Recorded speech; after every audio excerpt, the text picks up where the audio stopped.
Pigs. Some can glow in the dark and swim in the ocean.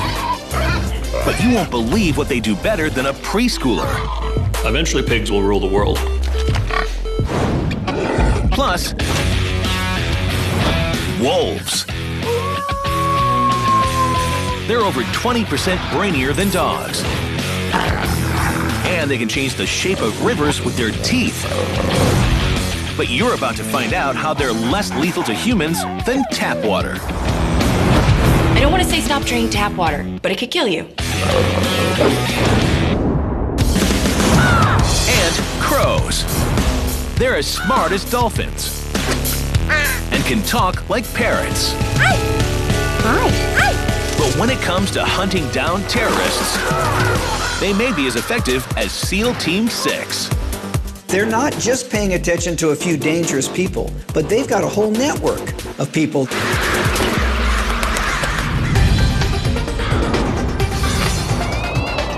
This is where savage meets science, and wild becomes wow. This is Ultimate Animals.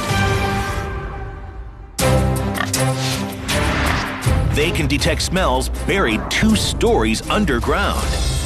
They can make sounds almost as loud as a jet engine. They've been known to weigh more than a 1969 Volkswagen Bug. And some can even glow in the dark. They snort. They squeal. And they're on every continent but Antarctica.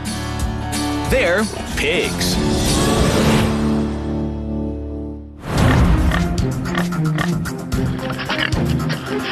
Pigs are some of the most interesting, fascinating, awesome animals out there. They're incredibly clever, they're incredibly fast, they're curious, they're fun, they're great animals.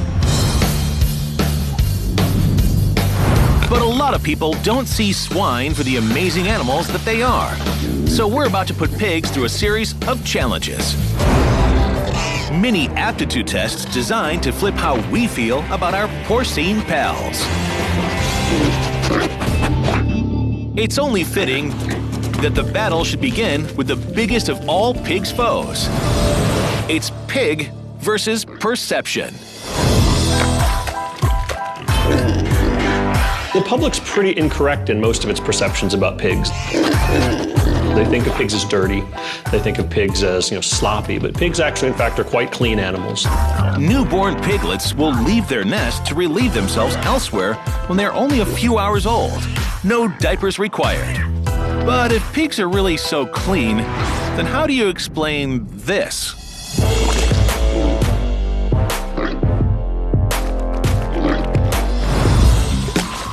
It's not because they like to be dirty, it's because mud helps keep them cool. Which leads to something else we have wrong about pigs. Ever uttered the phrase, sweats like a pig? Well, here's why that makes no sense. Humans have about 2 to 5 million functional sweat glands under our skin. Chimpanzees between 2 and 500,000. And the pig? 0. And what about the phrase, eats like a pig?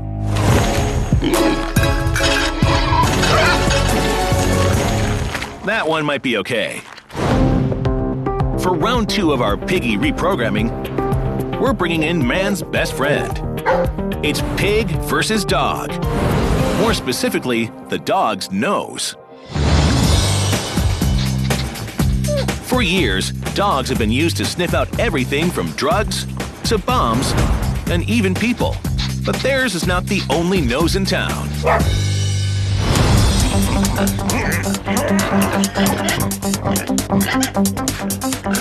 Pigs can detect smells from up to 7 miles away and may be able to pick up odors as far as 25 feet underground. That's deeper than a lot of nuclear bunkers. Pigs may even be muscling in on some of dogs' territory.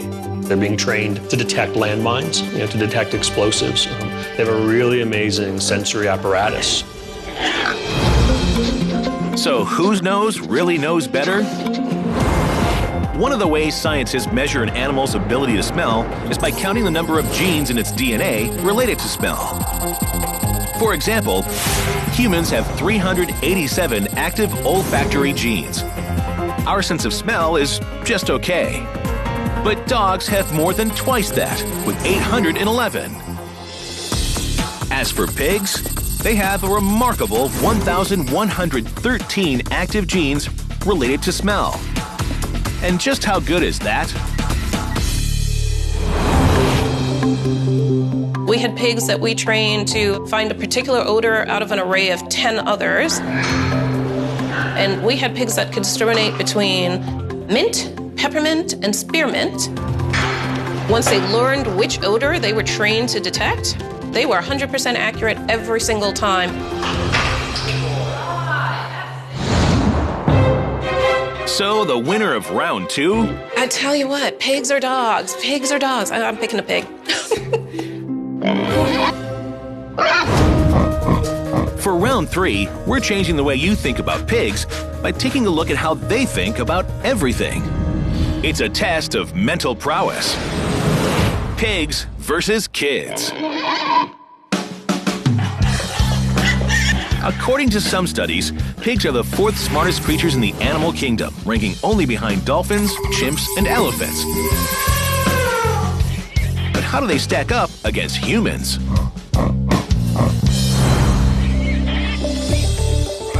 Piglets will recognize their own name just a few weeks after being born. It takes most human babies between 5 and 7 months, but it gets more advanced.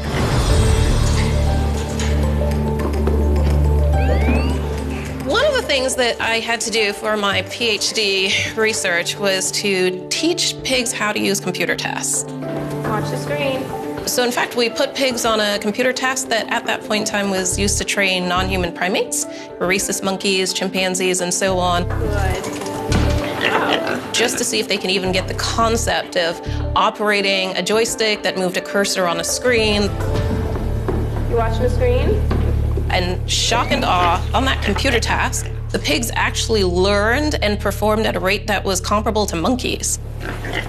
And not just monkeys. The pigs also learned the task at a much higher speed than 3-year-olds who played the same game.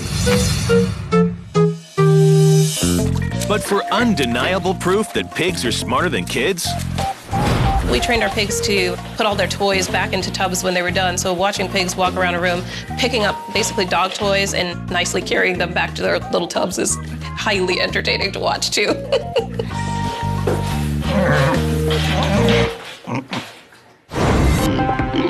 If that doesn't change the way pigs are perceived, consider this. They've been saving human lives for decades. And for round 4, pigs are taking on human diseases.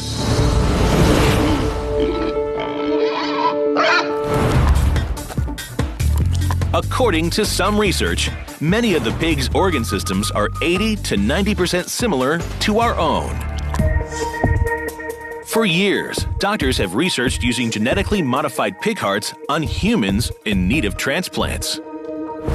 While primates are more closely related to us, adult pig hearts are closer in size to our own, carry a lower risk of infection than other primate hearts, and can likely be transplanted regardless of blood type. And it's not just a theory. Researchers recently transplanted a heart from a genetically modified pig into a baboon. The next step will be pig to human. If successful, it could save up to 1,000 lives in the US every year. But lately, scientists have been illuminating the pig's life-saving abilities like never before. Meet the pigs that glow in the dark. In 2005, researchers at the National Taiwan University injected pig embryos with bioluminescent DNA from jellyfish. The results? The world's first fully glowing pigs. Scientists are developing methods for extracting green glowing stem cells from these pigs to use for tracing diseases inside the human body. without the need for biopsies or other invasive procedures. Pigs haven't always been used with such sophistication. In the not-so-distant past, pigs were used as instruments of war, squaring off against other armored animals. Can you guess which of these other animals the pig has had to face on the battlefield? Is it A.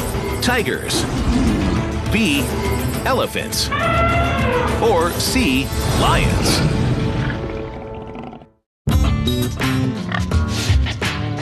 Winston Churchill once said, "Dogs look up to us, cats look down on us, pigs treat us like equals."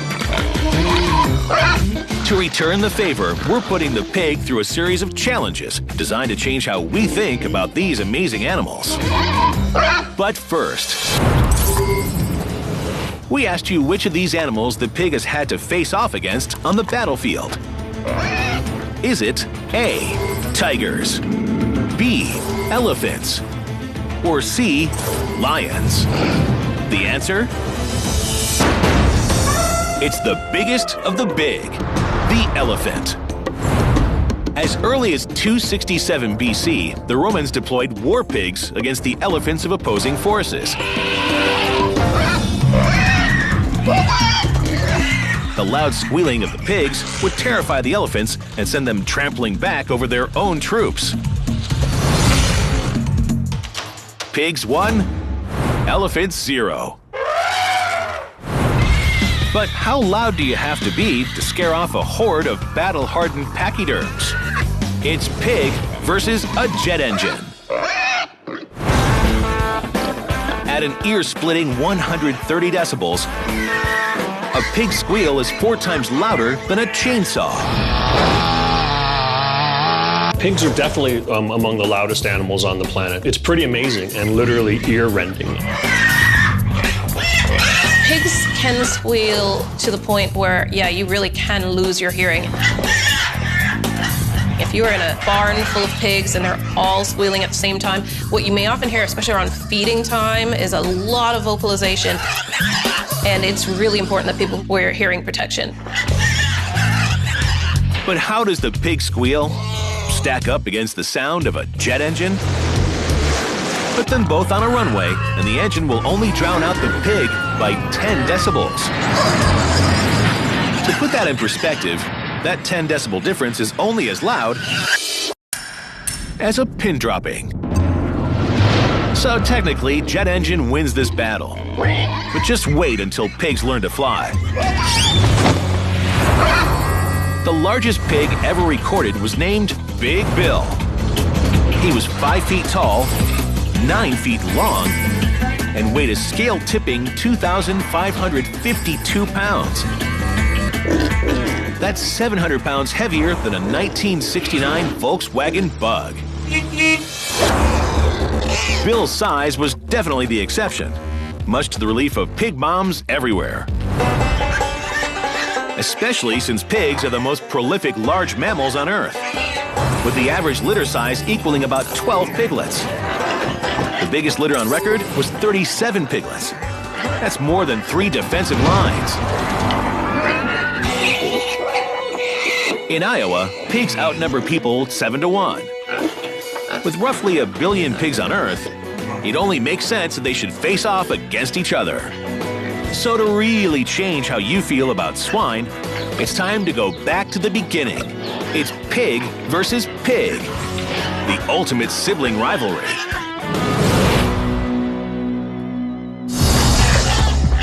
The fighting starts on day 1.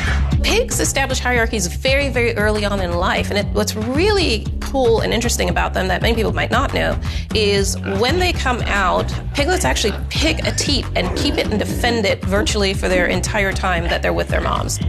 And since the teats at the front of mom's body produce the most milk, the firstborn pigs claim those right away. They come out with these nasty little razor-sharp needle teeth that they can use to basically fight each other off from, within the first few minutes of life. It's sad to be the back end of the litter because, 1, odds are you're not going to get a whole lot of milk, and 2, you're probably going to stay small relative to your siblings. Little sisters never get any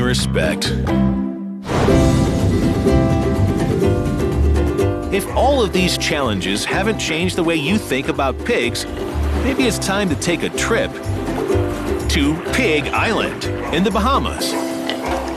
Somewhere along the way, someone brought a few pigs to the island. Now they call it home. These guys learn that if they swim out, they get close to boats, people throw food at them. It just shows how clever pigs are. Pigs in paradise. They can solve puzzles better than some 5-year-old children. They hold funerals for their dead. They were part of the hunt for Osama bin Laden. They may just be the smartest birds in the world. Hello. Hello. Hello. Hello. And they live in our own backyards.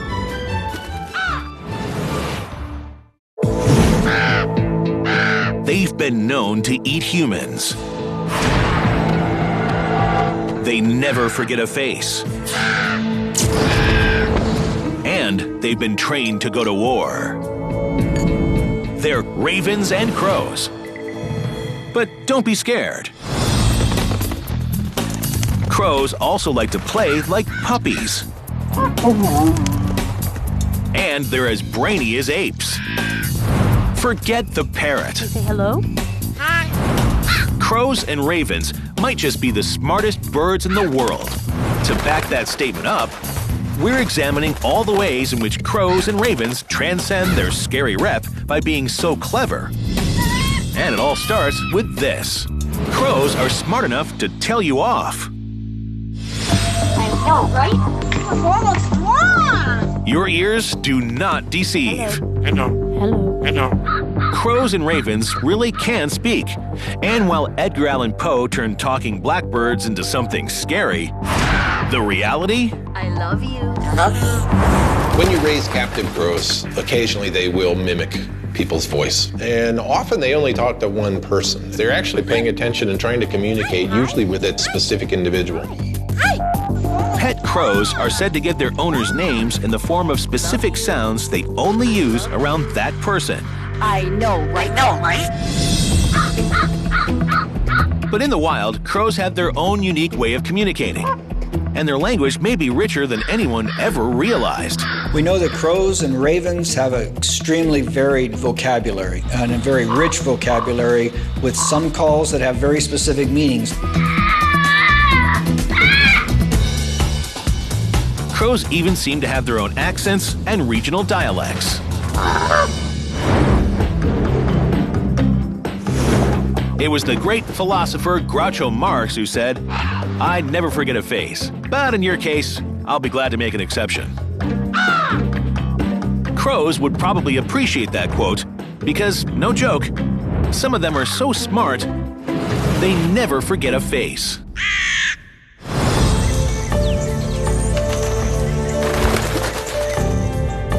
In a first-of-its-kind study, University of Washington professor John Marsloff wanted to see if crows could recognize individual human faces. Or at least, human face masks. In Marsloff's experiment, researchers wore a mask designated as a dangerous face while trapping and tagging just 7 crows. They are fearful, they are stressed out, they are thinking they're going to die. The crows were then released, and to Marsloff's surprise, over 3 years later, the crows still freak out when they see the dangerous face, even if it's disguised with a hat.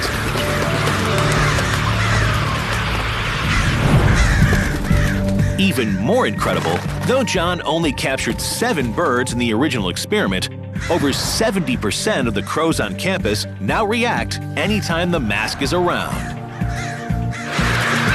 That means that not only did the original 7 birds remember the face, but they taught other crows to hate it too. I mean, it's like a culture has developed on our campus to hate this particular guy, this caveman. The alarm calling has increased in intensity over time. It has not faded.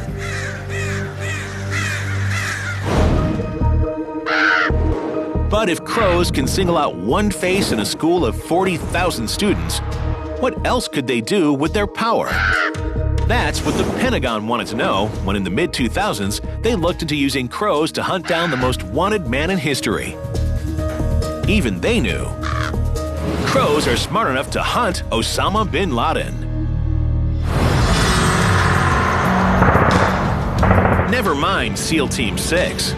Crows might just be the future of covert warfare. When the wars in Afghanistan and Iraq were in full swing, the U.S. military funded research into using a network of spy crows to find soldiers missing in action by studying pictures of their faces. But it didn't stop there. Based on John Marsloff's research at the University of Washington, the government actually looked into whether they could be helpful in finding Osama bin Laden.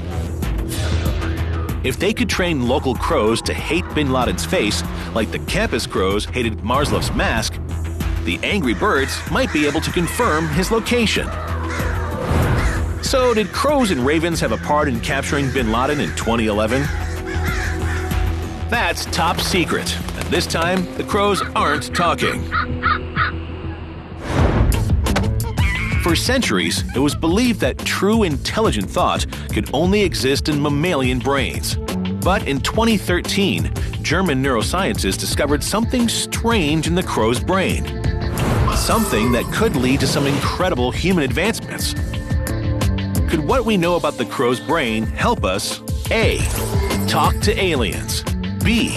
Create autonomous drones, or C. Look through walls with our phones? Plus, find out what makes some crows smarter than chimps.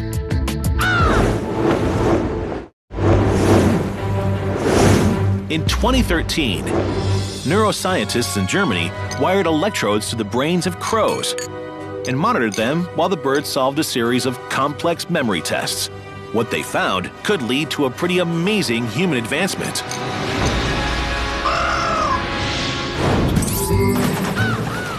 We asked you what that advancement might be. By studying a crow's brain, could we learn to A. Talk to aliens, B. Create autonomous drones, or C. Look through walls with our phones? As far out as it sounds, the answer is A. If aliens exist, crows might help us learn to communicate with them. The key is the bird's brain, which is the closest thing to alien intelligence that we know of. When us mammals are trying to reason something out, we use our prefrontal cortex. Birds have no prefrontal cortex. Their seat of reason is in a completely different part of the brain, known as the nidopallium caudolateral. Based on the German study, some people believe understanding how a brain so different than our own works could help us communicate with future visitors. Or at least build smarter scarecrows. As long as we're comparing brains in relation to the size of their bodies, crow and raven brains are about the same size as those of great apes. And just like these intelligent primates, the blackbirds can use tools. They may be better at it than any chimp. This is the New Caledonian crow. In the wild, this indigenous bird uses long sticks to reach tasty bugs. But they don't just use tools, they make them. They make hook tools, they make barbed tools. You can teach a chimpanzee to do that, but they're not very good at it. Here, a crow named Betty tries to retrieve a little basket of food. But all she has is a straight piece of wire. With just a little thinking, she turns the wire into a hook. No one taught her to do it. She figured it out herself. I mean, she really had to have had a plan in her head of this is how this is going to work. And it went through step by step, and this sequencing of a complex behavior, that implies insight. We don't associate it with many animals, but we do with this crow. Betty is currently earning a degree in IT tech repair. If crows are so smart, then why do so many people still look at them as symbols of fear? It may go back to the bubonic plague, when over 75 million people on 3 continents lay dead or dying. There are no vultures in Northern Europe, so it's the crows and ravens that ate the dead. You could have a crow or raven come right onto your deck and eat a piece of bread, and 2 minutes later it could be eating your neighbor who happened to have died from the plague. But crows have come a long way since then. Today, if they want to grab a meal, it's a little easier, because when it comes to getting food, crows and ravens are regular Einsteins. In just one 4-month breeding season, a small family of crows can eat over 40,000 bugs. That's more than the entire population of Moscow, Idaho, in bugs. But it's not all grubs and worms for crows. They also like to eat what we eat. From leftover Chinese food to this. They can fish. Some crows drop bait in the water and wait for fish to come up and then grab them.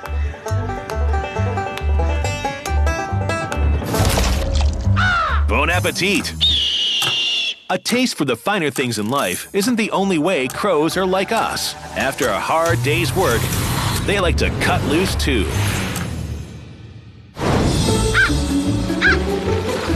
Yes, that crow is sledding. And it doesn't stop there. They'll play fetch, frolic in the snow, and swing around on branches if there's nothing better to do. Play is a very beneficial activity. It helps establish social relationships, relieve stress. It's beneficial for animals just like it's beneficial for us. It's one of the ways they keep the family together. And when it comes to family, crows may be as advanced as humans. Fall in love, move to the burbs, raise some kids. It's the American dream. And for many crows, it's the same story. American crows have a social system that is more similar to Western society humans than probably any other animal on Earth. For instance, American crows mate for life. Crow couples stake out a piece of territory to raise their young. And when unclaimed real estate is hard to come by, crow kids will often live with their parents to help raise their younger siblings. Or as we humans call it, freeloading. Those gangs of crows you see in your neighborhood, they're actually families with mom and dad and kids from a number of different years that are all hanging together and watching out for each other.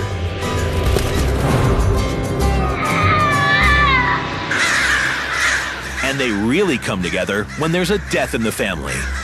Because when it comes to the end, crows and ravens may actually hold funerals for their dead.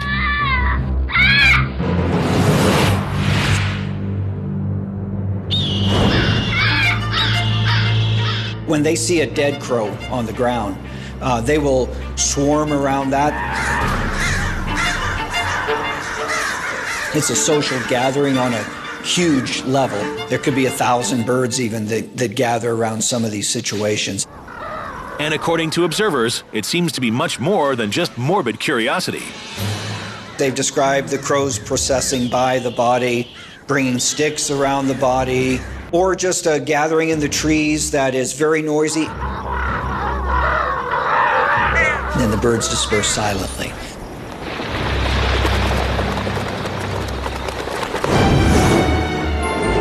So maybe it's time we all pay our respects to the brainy birds in our backyard.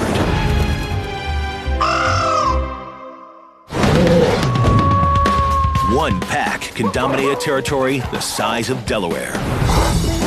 They're being studied by the Navy to create robots of war. They're resistant to anthrax, can hunt for 3 days straight. And without them, trees will die.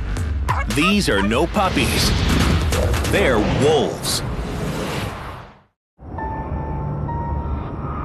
It's late on the M23 highway in southern Russia.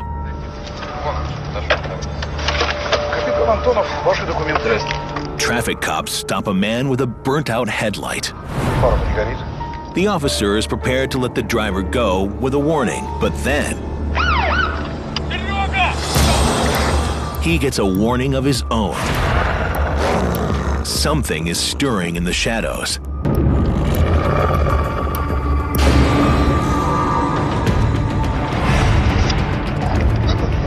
There's only seconds to run.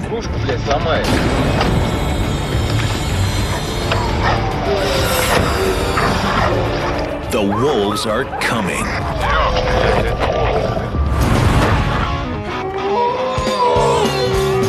From Little Red's grandma to those 3 sheltered pigs, we've learned to fear the big bad wolf.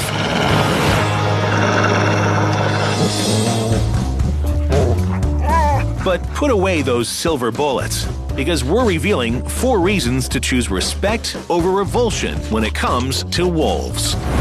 Our first reason to respect the wolf is simple: because they respect us. It's easy to understand why some people might not see it this way. Prior to the 20th century, wolves killed 681 people in France alone. But that was then. In North America, there have been only 2 fatal wolf attacks in the past 100 years. To put that in perspective, in the US alone, roughly 20 people are killed every year by cows. 100 people are killed annually by scalding tap water. That means your average faucet kills 98 more people in 1 year than wolves have killed in an entire century. Wolves are not really a threat unless you put yourself in a really precarious situation by getting too close. So keep your distance, and wolves will mind their own business.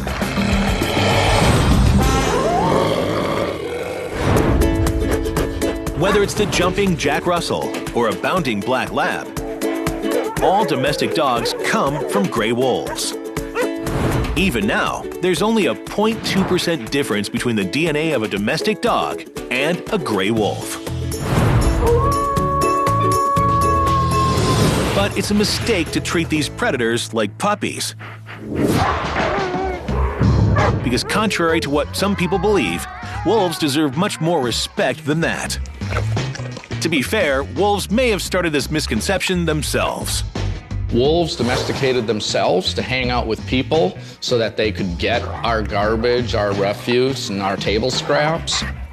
The more docile wolf with the smaller teeth, the floppier ears, the shorter face, people would have tolerated them. And so over time, their noses have shrunk, their teeth have shrunk, their behavior has changed dramatically from wild wolves.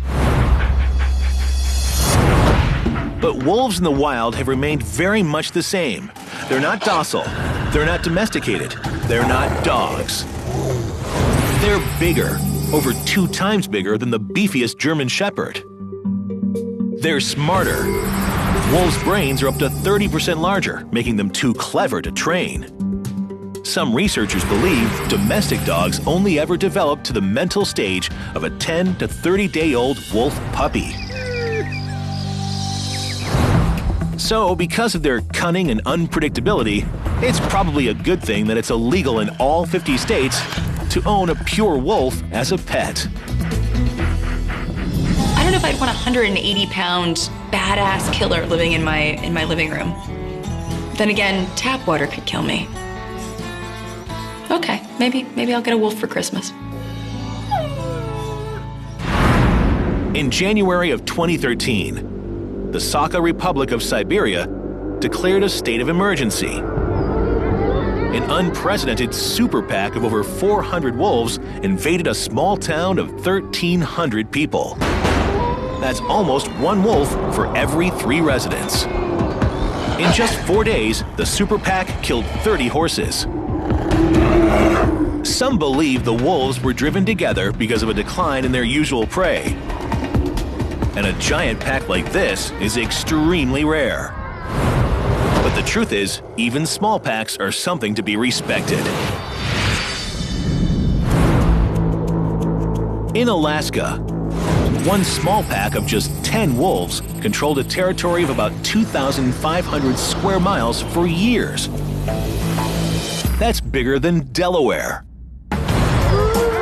Wolf packs are so good at hunting together, even the Department of Defense respects their force. In 2014, DARPA launched Project CODE, which stands for Collaborative Operations in Denied Environment. The goal is to mimic the way coordinated wolf packs hunt with minimal communication. To create semi-autonomous military drones that can enter enemy airspace, then work together to evade and attack.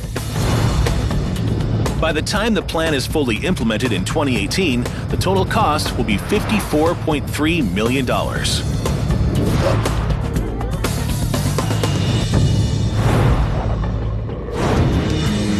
For years, researchers gave the leader in a wolf pack the title Alpha Wolf. It seemed to make sense. Webster's even defines alpha as having the most power in a group of animals or people.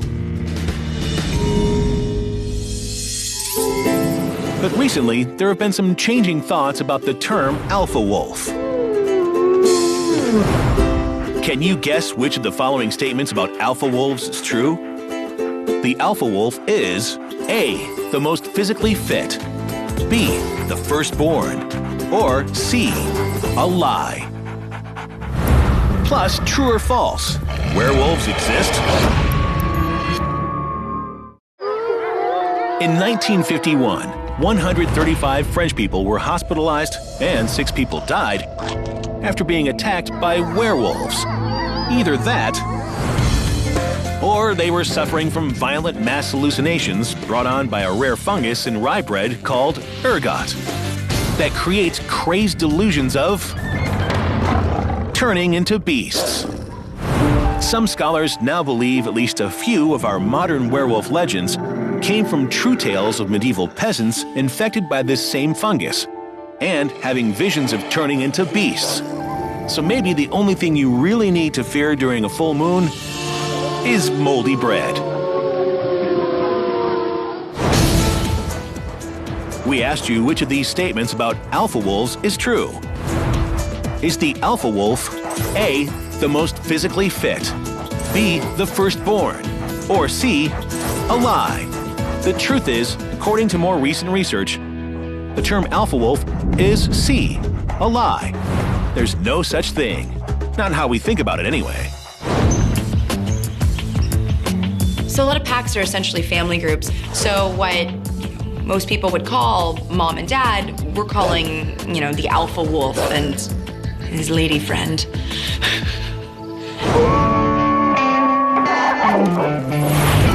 So they gave us dogs. But what else are wolves good for? Even President Teddy Roosevelt, regarded as a hero to conservationists, famously called wolves a beast of waste and destruction. So, for our fourth and final reason to respect the wolf, we look at a world without them to see if it would really be a better place.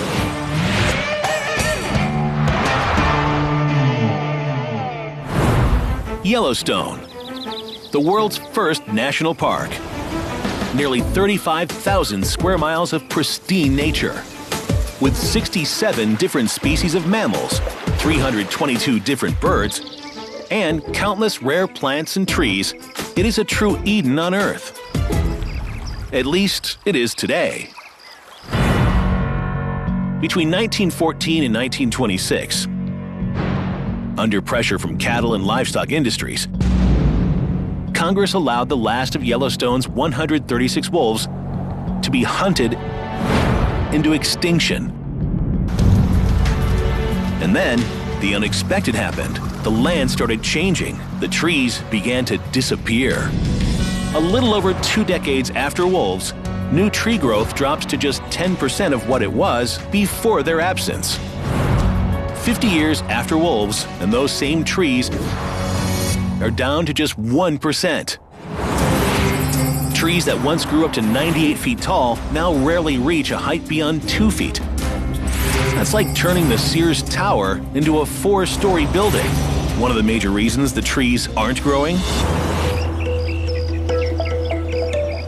They're being devoured by one of the wolves' favorite meals, the elk. If you're an elk in Yellowstone, things are great. Elk will eat anything that's up to about 7 feet tall. So if you have a sapling that is growing up and hasn't made it to 7 feet yet, elk can come along and just eat it, and that tree will not become an adult and reproduce more trees. Without wolves to help keep them in check, the elk population explodes to 19,000 strong. And with each elk devouring 10 to 20 pounds of plants per day, that's 380,000 pounds of species-supporting habitat eaten every 24 hours. To put it in human terms, that would be like losing 2 to 4 single-level houses every day. The entire town of Danville, Iowa, would be wiped off the map in as little as 3 months.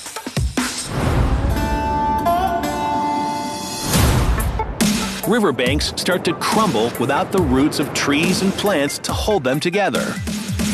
The beaver population that depends on the rivers and the dwindling trees drops from 25 colonies to just 1. Even grizzlies, one of Yellowstone's biggest draws, seem to be disappearing, which only disrupts the food chain further. 70 years after their eradication, and this world without wolves is dying. But then, in 1995, thanks to provisions in the Endangered Species Act, 2 wolf packs are reintroduced to Yellowstone. The impact is palpable.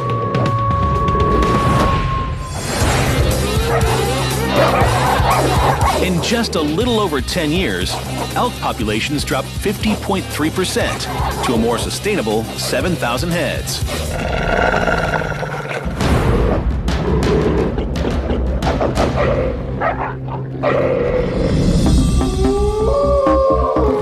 But it may be more than just how wolves kill elk. Some studies suggest they also keep them running so they can't overgraze any one area. And less elk competing for food means more bison. In the years after wolves return, bison populations in Yellowstone double from under 1,000 to over 2. And because wolves eat big game animal, they actually were leaving behind carrion that were being scavenged by ravens, bald eagles, and even bears. So there was an increase in the bear population. 15 years after the return of wolves, and even the shape of rivers start to change. Deeper roots means stronger soil and more defined riverbanks. Yellowstone goes from having 1 beaver colony to over 100. While there are other factors at play, the wolves' impact on Yellowstone's biodiversity is undeniable. After the return of top predators like wolves, Yellowstone begins to recover. This interconnectedness is known to scientists as a trophic cascade. And it goes beyond Yellowstone, from Glacier National Park to the Smoky Mountains. Wolves are a vital part of a complex ecosystem. And if that's not reason enough to respect the wolf, what is?